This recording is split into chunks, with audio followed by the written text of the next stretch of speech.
Hello students. आज मैं फिर से एक बार आपके लिए नरेशन लाई हूँ। इस वीडियो में हम imperative sentence, exclamatory sentence and optative sentence को डायरेक्ट से इनडायरेक्ट में बदलना सीखेंगे। तो सबसे पहले इम्परेटिव सेंटेंस। इम्परेटिव सेंटेंस होता क्या है? इसमें आदेश दिया जाता है, किसी काम को करने के लिए मना करते हैं या फिर आपको सलाह दी जाती है। ऐसे सेंटेंसेस इम्परेटिव सेंटेंस के अंतर्गत आता है। तो फर्स्ट देखें, the saint said to me, संत ने मुझसे कहा, स्टडी रेगुलरली, नियमित अध्ययन करो। तो सबसे पहले हम रिपोर्टिंग स्पीच का जो वर्ब होता है सेड, उसको देखते हैं कि उसको हम कैसे बदलते हैं। तो इसके लिए रिपोर्टेड स्पीच का जो सेंटेंस है उसका सेंस को समझना होता है। स्टडी रेगुलरली, संत ने मुझसे कहा नियमित अध्ययन करो। तो ये सेंट जो है मुझे सलाह दे रहे हैं, इसलिए सेड टू के प्लेस में आ जाएगा एडवाइस्ड। और ये जो है रिपोर्टेड स्पीच का सेंटेंस क्या है? इम्परेटिव है, इसलिए यहाँ पर कनेक्टर लगेगा टू। कौन सा कनेक्टर लगाएंगे हम? टू कनेक्टर लगाएंगे। तो इनडायरेक्ट स्पीच होगा, the saint advised me to study regularly. Second sentence है, the old man said do not make a noise. वृद्ध व्यक्ति ने कहा, मेक अ नॉइज, हल्ला करना, साउट, क्राई आप बोल सकते हो। तो डू नॉट, मत करो, हल्ला मत करो। तो क्या होगा फिर? ये सेट किस में चेंज हो जाएगा? मना कर रहे हैं। तो जब मना नेगेटिव होता है, मना करने वाली बात होता है रिपोर्टेड स्पीच में, तो हम क्या करते हैं? सेड के प्लेस में फॉरवर्ड लिखते हैं।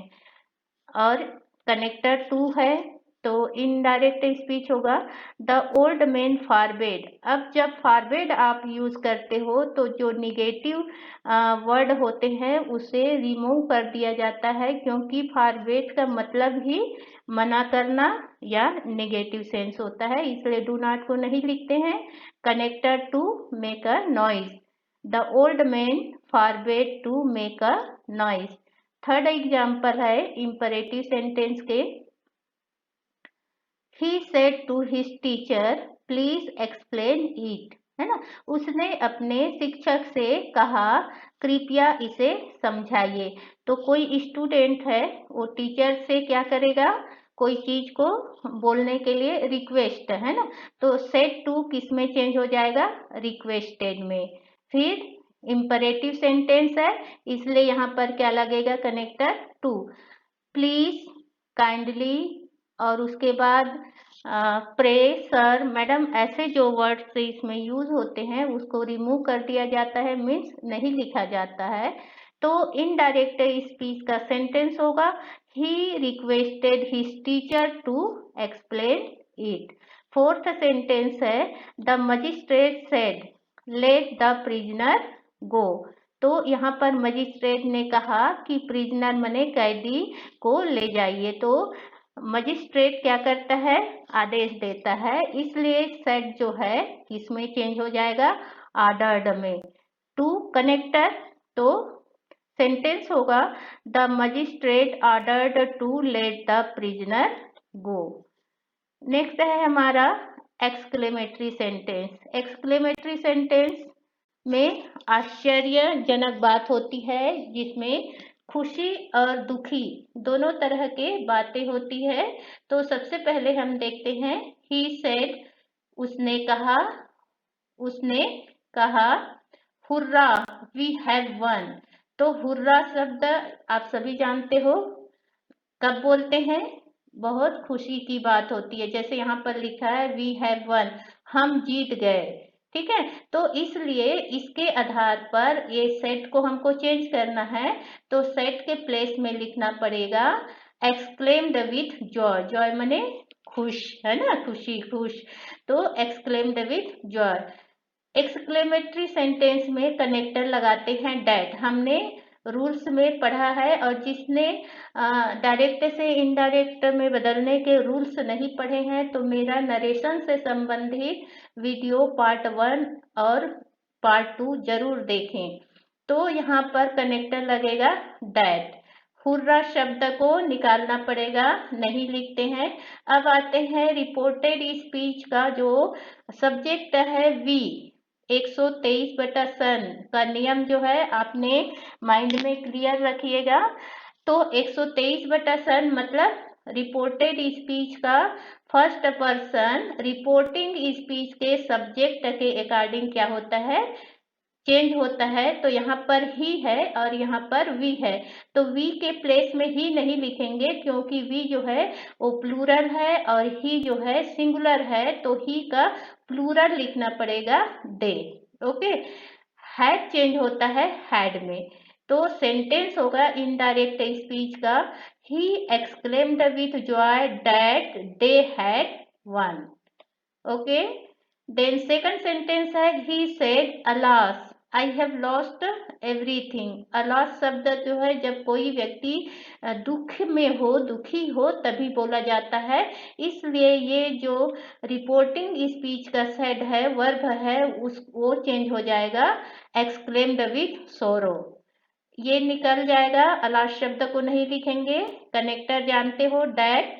अब ये आई जो है फर्स्ट पर्सन है, तो फर्स्ट पर्सन रिपोर्टेड स्पीच का फर्स्ट पर्सन रिपोर्टिंग स्पीच के सब्जेक्ट के अकॉर्डिंग चेंज होता है। तो यहाँ पर है ही और यहाँ पर आई, दोनों सिंगुलर है, इसलिए हम आई के प्लेस में लिखेंगे ही।